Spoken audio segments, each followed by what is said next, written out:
Hey there, class. This is Faisal here, coming at you on April 17th with your history class of the day. So, before we get into some history stuff, I wanted to talk to you all about Quad 4 registration. Quad 4 registration is ongoing. If you're already registered for a course, then you should hopefully be all set, right? The school will be contacting you if there are any details that they still need to implement. But for now, you should know that there are course offerings already posted online, right? Here they are. If they're in red, then they had to be cancelled, right? But so far, only the lowest level ESL courses are cancelled for Quad 4, right? So ESL BO is cancelled, for instance, right? Along with English speaking skills, right? So just those low-level courses, along with grade 9 math, right, and grade 10 English, right? So only the lowest of the low got cancelled. There's still ESL EO, there's still ESL DO, right? There's still a lot of different courses being offered, even Canadian history, right? So there's plenty of things for you to take in Quad 4. If you need to have help getting enrolled in courses, there's this new form that they sent us, right? A virtual guidance appointment. So what you do is you put your name and your phone number into that, and a guidance counselor will call you and sort you out. So if you haven't gotten your Quad 4 sorted already, then please just send an email to, or fill out the form right here, and they will get in touch with you and you can sign up for Quad 4. Guys, tell your friends, right? We want the school to continue to be healthy, and, you know, what would be better than to have, more students coming in, right? So if you know people that are stuck at home, don't have anything to do, you can tell them, hey, why don't you take a course at Emory, right? And that might be a good way to spend some time when you're stuck at home. So, I'm going to leave the links, right? This is the schedule, right? I'm going to put the link to that in the email. And this is the form for making a guidance appointment, right? So those should both be in the email.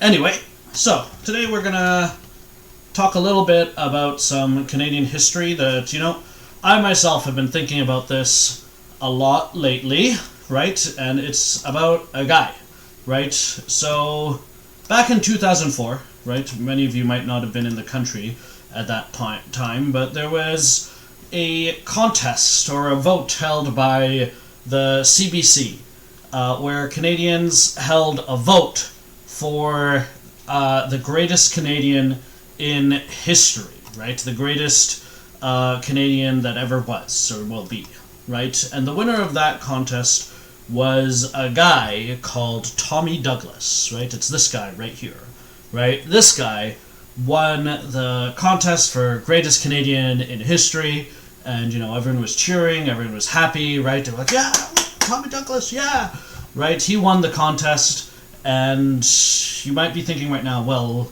who's that? So, let's talk about who this guy is, right? This so-called greatest Canadian in history. So, he was the premier of Saskatchewan, right, in the years 1944 to 1961, and he was leader of the New Democratic Party from 1961 to 1971. I should say federal New Democratic Party, as in, the federal level. So, he was never prime minister. In fact, there's never been a prime minister from the New Democratic Party yet, right? Maybe one day, right? They're still trying, but the New Democratic Party has never been the prime minister before. But when he was the premier of Saskatchewan, he introduced the first universal healthcare program in Canada in 1962, right? And this was called Medicare. Before 1962, all of Canada, all of North America, had a system that is much like what you see in the American system today, right? Which is to say, drug companies and private businesses were running the show, right? So if you got sick, you would have to in some way pay your doctor, right? And, you would have to pay for the visit, you'd have to pay for surgery, everything out of pocket, right? And, if you didn't have insurance, private insurance, then you would be in trouble, right? So Tommy Douglas was the one who first introduced the idea of Medicare, right, of private health care insurance, universal health coverage, right, into Canada, right? It was this guy right here, right, this guy with glasses, and, he sort of looked a little nerdy, right? He's the one who introduced Medicare into Canada, right? And it was a big fight for him, right, back in the 60s, right, the early 60s, where the private businesses did not like the idea, right? In fact, they actually went on strike in Canada, which what I mean is the doctors went on strike to protest this idea of public medicine, because they were saying, oh, we're going to lose all this money, right, if we do public health care, right, where we want to make lots of money, so why do we want to have public health care, right? So he had to fight back against that in order to make public health care happen, right? So that Saskatchewan, right, was the first province to do that, right? Not just in Canada, but it was actually the first area in all of North America that provided health insurance to its people, right? So it started in Saskatchewan, and it started with Tommy Douglas, right, this greatest Canadian, right? And he's remembered as the greatest Canadian for this reason. And you might be thinking, okay, Saskatchewan is good, but what about the rest of Canada? How did the rest of Canada get healthcare? Well, first of all, everyone could see that this was a good idea, right? And Saskatchewan had a universal healthcare system, and, the idea was popular. People saw, hey, if you get sick in Saskatchewan, you don't have to pay money, right? You can go to the doctor and they take care of it, right? So that was a very popular idea. And so the next Canadian Prime Minister, a man called John Diefenbaker, right, who we talked about briefly when we talked about the economy. Let's get a picture of John. So John Diefenbaker, who's this guy right here, kind of funny looking head, kind of reminds me of Doug Ford, I don't know why. He made the same shape of face. But John Diefenbaker here, conservative prime minister, right, right-wing kind of guy, he liked the idea of universal health care in Saskatchewan, and he saw that it was popular. He himself was from Saskatchewan, by the way, but so, if you ever think, well, why should I be grateful for Saskatchewan here in this country? It's probably universal health care.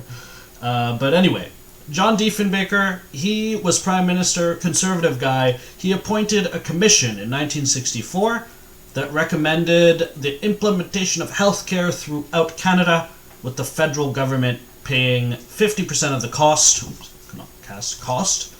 and the provincial governments paying the other 50%, right? So each province pays for half the healthcare, and the federal government pays for the other half, right? So he essentially said, you know what, let's get the stuff that Saskatchewan is doing in every province, and every province was able to make their own program with the federal government backing them up. So Tommy Douglas's idea was supported by John Diefenbaker, who said to all of the provinces, you want to do what Tommy Douglas did in Saskatchewan, then go ahead, we'll pay for half of it, right? And the provinces said, yeah, that's a great idea. So soon enough, every single province in Canada had a medical plan, including Ontario, which had OHIP.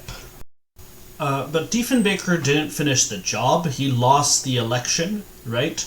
And the Liberal Party came into power, right? And that brought us to Lester Pearson, right? A Liberal Party guy. This is the same guy, by the way, from the Suez Crisis, right? The one who sent peacekeepers to Egypt, right? And he said, you know what, this idea, that Diefenbaker had of the provinces paying 50 and the federal government paying 50, that's a good idea, right? I like that idea. So let's do it, right? And so he did it, and that is where we can say in 1966, the current healthcare system that we have was born, right? So all three of the federal parties, right, had a hand in the creation of our universal healthcare system, right? The NDP are who first thought of it, right, with Tommy Douglas.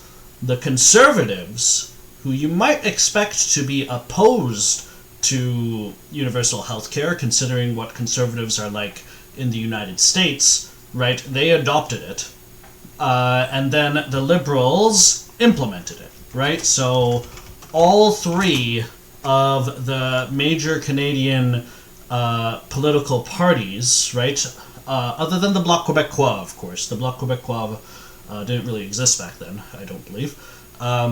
All three of the major political parties that we have here in Canada, and not the Greens didn't exist then either, but NDP, Conservatives, and Liberals all work together in their own separate ways for their own different reasons to give Canadians universal health care, right? So that's why we have the system that we have here in Canada, right? And it is a very strong system that we, I think, are all thinking about nowadays, right, with this coronavirus running through the entire world, right? And I thought it was important to just say something about where this system comes from, right? It is very much a situation where you have, again, a guy from the NDP, Tommy Douglas, socialist dude, who very much believed in government programs. John Diefenbaker, a conservative, right, business type guy, right-wing politician of the day, of course, and then Lester Pearson, a liberal, right? All three of these men who did not agree on anything did agree on universal health care, right? And Tommy Douglas probably deserves most of the credit. That's why he got voted as the greatest Canadian in history in 2004. Right? But all three of them had a contribution to bringing us the healthcare system that we have nowadays. We're in a tough situation here in Canada, right? We have tens of thousands of infections and, more than 100 people died just yesterday from coronavirus, so it's a tough situation. But I think, I don't know, me personally, as a citizen, not so much as a teacher now, I'm very grateful that this healthcare system exists, right? Because if it did not exist, then we might be in the same situation as the Americans right now, right? The Americans who are losing thousands of people a day and having more cases of coronavirus than anyone in the world, and who have so many people who are avoiding going to the doctor because it costs so much, right? Not to mention all the other problems they have, right? That would have been us, right? We had that system before 1962, right? But fortunately, in Canada, here, thanks to all three of our major political parties doing their part and trying to make a system that worked, we have a universal healthcare system here in Canada. And, we should really be grateful for it, I think. So, I always note in your paragraphs and in your answers to me, you guys always talk about healthcare, right? So, this is the story of healthcare in Canada, right? It starts Tommy Douglas, then it goes to Diefenbaker, right, with the Conservative Prime Minister, and then his successor, Lester Pearson, the Liberal Party Prime Minister, makes it reality, right? So those are the three steps: Tommy, Diefenbaker, and then Pearson, right?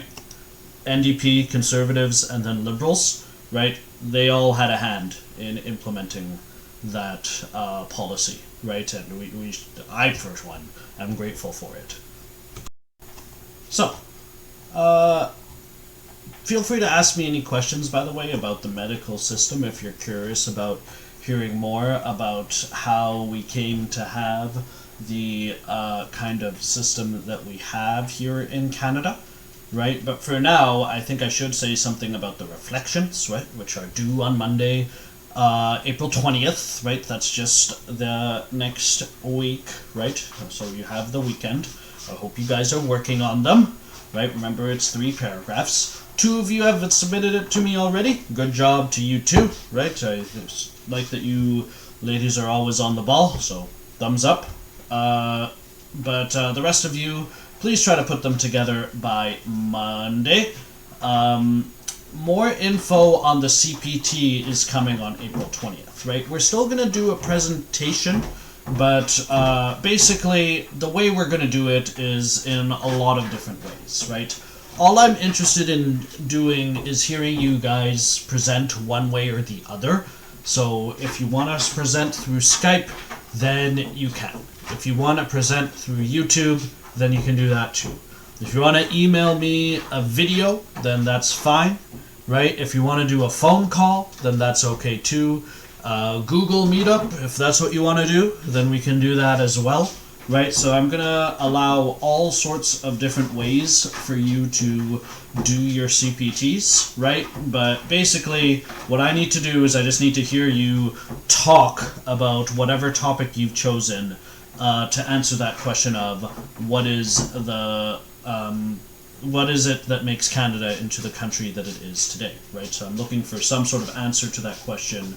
However you want to answer it is up to you. I am going to be making a few changes to that assignment, right? So I know I gave it out on the very last day because I didn't know what was happening, but I'm going to just make a few small adjustments, and I'll talk about those on Monday as well.